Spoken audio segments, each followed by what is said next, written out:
Hi, this is Neil's Dawn Dynasty. Look at that halo. Like, share, and subscribe. Woo! Buy some silver and platinum. Be kind, helpful, and grateful. This I found very interesting, so I figured I'd bring it to y'all.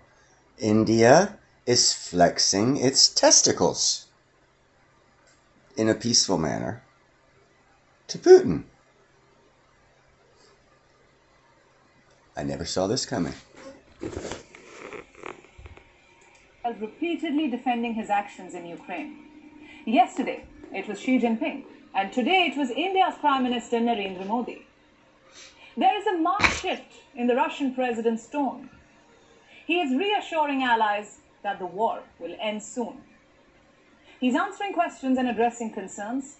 Has the war in Ukraine cornered Russia and its powerful leader? This is our cover story tonight on Gravitas. We'll start with the latest, the Putin-Modi bilateral. It happened on the sidelines of the SCO summit. The setting was cordial. Prime Minister Modi walked towards Putin. Both leaders shook hands, but once they sat down to talk, the mood changed. Prime Minister Modi began by thanking Ukraine and Russia for the support during the initial days of the war. And then the Indian Prime Minister said this. आज का युग युद्ध का है नहीं और हमने phone पर भी कई बार आपसे इस विषय में बात की है कि डेमोक्रेसी और डिप्लोमेसी और डायलॉग ये सारी बातें ऐसी है कि जो दुनिया को एक स्पर्श करती है आने वाले दिनों में शांति के रास्ते पर हम कैसे बढ़ सके उसके विषय में जरूर आज हमें चर्चा करने का मौका मिलेगा. Today's era is not an era for war. Diplomacy and dialogue is the way forward. The message from the Indian Prime Minister was unambiguous. He asked Russia for a cessation in hostilities, a peaceful resolution to the conflict in Ukraine. So the question is, how did Putin respond to that? Well, with a word of assurance, a guarantee of sorts, Putin told Prime Minister Modi that Russia will do everything it can to stop the war. I know your stance on the conflict in Ukraine.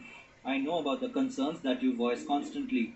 We will do everything for it to stop as soon as possible.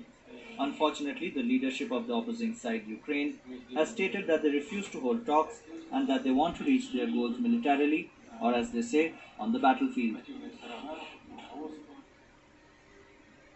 It's quite clear. Putin was shifting the blame on Ukraine for a bit, but let's...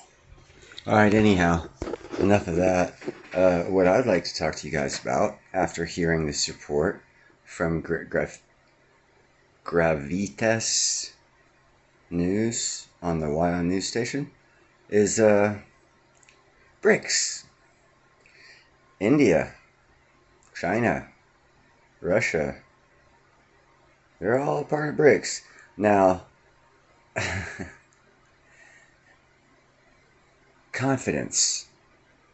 Financing has a lot to do with confidence. I'm not getting that those three powers are confident in their partnership. So that's why I say BRICS is going to fall apart. I'm kind of seeing it in the body language of the leaders and what they're saying, their message. It's like who's in control game. And I don't know, man. I'm trying to figure this stuff out. But it's very interesting to watch happening. Note to y'all, those two are supposed to be financial partners in BRICS, along with China, which they also mentioned was kind of weary of the BS. And I'm sure, I mean, Russia's not weak, by no means. In America, when I was in back in the late 80s, early 90s, we used to have a division of Americans trained as closely as possible, like the Russian troops were, and every year they would have war games with 4 divisions of American trained divisions, and the American-Russian trained division always won. So that's why I question how Russia is handling this. I've also seen demonstrations of the Russia's new weapons. They haven't used any of them. But anyhow, that's another thing I'm kind of quandering about, is what exactly is going on. I think all of this shit, I don't know. I know China's going to fall. Russia's looking in bad shape, and they're doing a good job of trying to save themselves, and they will. But I have a feeling Russia is projecting weakness because China's going to have to attack someone, and attacking Taiwan is a no-go. They will not do it. America has national security interests based in Taiwan, so if China attacks Taiwan, America gets involved. If America gets involved, first off, our military is more powerful than theirs. Bottom line, they've not fought a war ever. The CCP China. Say what you want about China. China's not in control. The CCP are, and they've never fought a war. They came in after World War II, supported the North Koreans in their little scuffle, sent a lot of into North Vietnam, and sent a lot of their people into there. But if you look at what happened in Vietnam, they just kept sending people to get slaughtered. We killed a lot of Chinese in the few occasions that we had skirmishes with them. The only reason we had to pull back is we didn't have logistics of support and reinforcement to our positions, and they were just overrun by sheer manpower. They don't have that anymore. Yeah, they have technology, you say, Neil. Well, Pakistan is a One Belt Road Initiative country, and they receive all their weapons from China. And the generals of Pakistan, if you watched news stations and my videos, have thrown away all the Chinese weapons and still buying American weapons. And they say 1/3 of the Chinese weapons don't work.